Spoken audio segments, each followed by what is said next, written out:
నమస్తే, నేను Ashok Kumar. Welcome to our channel. Jogi Ramesh the master minded అని కన్ఫామ్గా చెప్పొచ్చు. పూర్తిగా వివరాలు లేకపోతే, జోగి రమేష్ అనేటువంటి వ్యక్తి, ఆయన తమ్ముడు జోగి రాము, వాళ్ళిద్దరు అరెస్ట్ అయినారు. విజయవాడ జైల్లో అయితే ఉన్నారు. ఇదే క్రమంలో వీళ్ళు దాదాపు ఈ అక్యూసీ నెంబర్ 18, అక్యూసీ నెంబర్ 19లో ఉన్నారనమాట. వీళ్ళిద్దరితో లాలుచిపడి, వీళ్ళిద్దరితో వ్యాపార లావాదేవీలు నిర్వహించినటువంటి అద్దేపల్లి జగన్మోహన్ రావు గారు కావచ్చు, లేకుండా అద్దేపల్లి జనార్దన్ రావు కావచ్చు, వీళ్ళిద్దరూ కూడా అక్యూషన్ నెంబర్ 1, అక్యూషన్ నెంబర్ 2 ఆ లిస్టులో ఉన్నారనమాట. అంటే తప్పు ఎవరైతే చేస్తారో వాళ్ళు అక్యూషన్ నెంబర్ 18, 19లోకి పోయి చేస్తారో.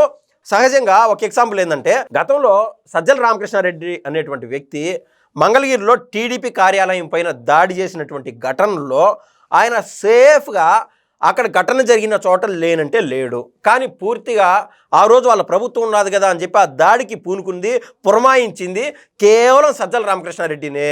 కానీ సజ్జల రామకృష్ణారెడ్డి చెప్పినటువంటి మాటలు విన్నటువంటి కొంతమంది కార్యకర్తలు, ఆయన ఇచ్చినటువంటి పేమెంట్కి ఆశపడినటువంటి ఇంకొంతమంది కార్యకర్తలు, వీళ్ళందరూ అక్యూషన్ నెంబర్ 1, అక్యూషన్ నెంబర్ 2, అక్యూషన్ నెంబర్ 79, అక్యూషన్ నెంబర్ 33 ఈ లిస్టులో ఉన్నారు. కానీ ఏకంగా అక్యూషన్ నెంబర్ 120లో చేరినాడు సజ్జల రామకృష్ణారెడ్డి. అంటే ఉన్న వాళ్ళందరూ ఎప్పుడూ సేఫే. వాళ్ళు పనులు ఎవరైతే చేయించుకుంటారో వాళ్ళు మాత్రం పెద్దోళ్ళకు అడుగులకు మడుగులు ఒత్తాల్సిందే అని చెప్పి ఈ రెండు ఉదాహరణలు బట్టి మనకైతే స్పష్టంగా అర్థమవుతుంది.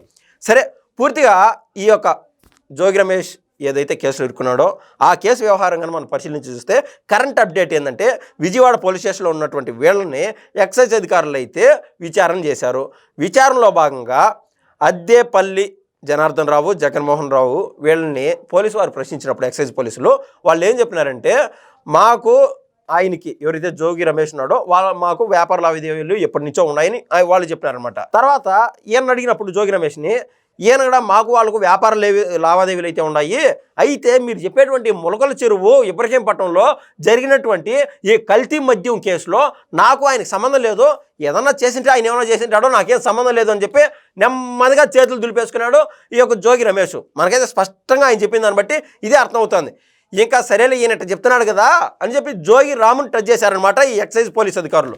ఆయన టచ్ చేసినప్పుడు జోగి రాము ఏం చెప్పాడంటే, జోగి రమేష్ అనేటువంటి వ్యక్తి మా ఇంట్లో పెద్ద ఆయన కాబట్టి, తండ్రి సమానుడు కాబట్టి, ఆయన ఏది చెప్తే అది చేసినాను, ములకల చెరువులోనూ ఇబ్రహీంపట్నంలోనూ మద్యం సరఫరా చేసినటువంటి మాట వాస్తవమేనో, కానీ అది కల్తీ మద్యం అనేది నాకైతే తెలియదు అని చెప్పి జోగి రాము కుండ బద్దలు కొట్టి మరి ఎక్సైజ్ అధికారులకు చెప్పినాడు. ఇది ఎంత విడ్డూరము, ఎంత హాస్యాస్పదంగా ఉంటుంది.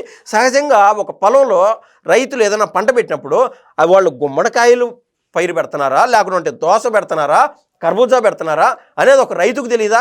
ఒకవేళ రైతుకు తెలుసు అనుకుందాము, జోగి రమేష్కి తెలుసు, వాళ్ళ కొడుకో వాళ్ళ తమ్ముడు అయినటువంటి జోగి రాము ఉన్నారు కదా, ఆ రైతు యొక్క సొంత తమ్ముడికో సొంత కొడుకో తెలియదంటారా? అది గుమ్మడికాయకి లేకుంటే కర్బూజకాయకి తేడా తెలీదా?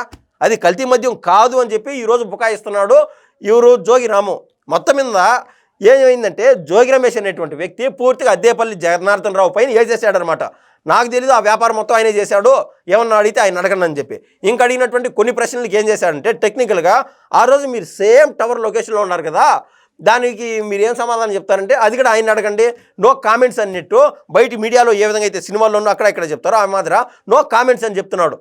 అయితే మౌనము అంగీకారానికి అర్థం అని ఏ విధంగా అంటారో, ఈయన మౌనం వహించినా అబద్ధాలు చెప్పినా కూడా ఆల్రెడీ అధికారులు వీళ్ళు ఎక్కడెక్కడ కలిసినారు, వాళ్ళ బ్యాంక్ లావాదేవీలు అన్నీ వీళ్ళకు ఆఖరి అవకాశంగా వాళ్ళ ముందు పెట్టారు. ఒరే నాయన, మీరు ఏడన్నా స్థలం కొనింటే ఆ స్థలానికి సంబంధించి ట్రాన్సాక్షన్ కన్నా అయితే చెప్పండి, అది వైట్ మనీ అయితే మేము వదిలేస్తాం, ఇది ఒకవేళ కల్తీ మద్యంకి సంబంధించినటువంటి డబ్బులు కాదు కదా అని చెప్పి మీకు బయటికి వెళ్ళేటువంటి అవకాశం ఉంటుంది, అరెస్టులు కాకుండా అరెస్ట్ నుంచి ఉపశమనం దొరుకుతుంది, బెయిల్ నుంచి ఉపశమనం దొరుకుతుంది, ఇవన్నీ అవకాశాలు ఉంటాయని చెప్పి ఆ బ్యాంక్ ట్రాన్సాక్షన్లు మొదలుపెట్టి అడిగినా కూడా ఆయన బుకాయిస్తున్నాడు. అంటే పూర్తిగా ఇన్నాళ్ళు దేవుళ్ళపైన ఒట్లేసి, అంటే మనం జనరల్గా అంటాం కదా, కుర్దిలో పడిన ఎలక మాదిరి తయారైపోయింది ఎవరు? జోగి రమేష్ జీవితం అన్నట్టు. ఆ విధంగా చేసినటువంటి తప్పు కళ్ళ ముందు స్పష్టంగా ఆడుతూ ఉంటే సిట్ అధికారులు కావచ్చు, అదేవిధంగా ఎవరైతే ఎక్సైజ్ అధికారులు కావచ్చు, వీళ్ళు అడిగేటువంటి ప్రశ్నలకు కళ్ళు బైర్లు గమ్మి ఆయనకి ఏమి అర్థం కాక నో కామెంట్స్, ఏమన్నా ఉంటే అద్దేపల్లి జనార్దన్ రావుని అడగమని ఆయన అయితే చెప్తున్నాడు.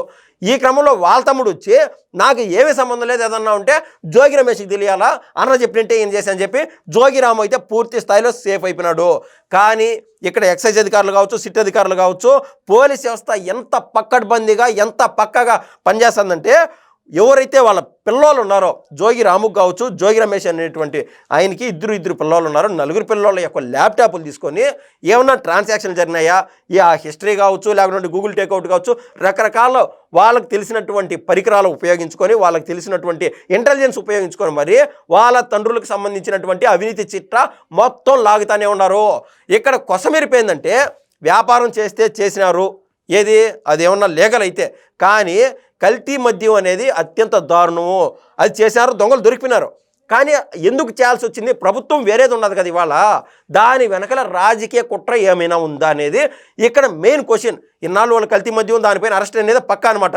అది కాకుండా కుట్ర కోణంగా ఉంటే జగన్మోహన్ రెడ్డి గారి స్టైల్లో చెప్పాలంటే ప్రభుత్వాన్ని కూల్చాలనో, ప్రభుత్వానికి చెడ్డ పేరు తీసుకురావాలనో, ఇదే ప్రభుత్వాన్ని, ఆంధ్ర రాష్ట్ర ప్రభుత్వాన్ని దేశ స్థాయిలోనూ ప్రపంచ స్థాయిలోనూ తక్కువ చేసి చూపిద్దామనో ఆలోచనతో కల్తీ మద్యం ఆంధ్రప్రదేశ్లో తయారు చేస్తున్నారనేటువంటి లాజిక్లతో కన్నా మీరు కన్నా చేసిందంటే జగన్మోహన్ రెడ్డి గారి స్టైల్లో నేను చెప్పినట్టు ఏముందంటే రాజద్రోహం కేసు వీళ్ళపైన ఖచ్చితంగా పెట్టాలి.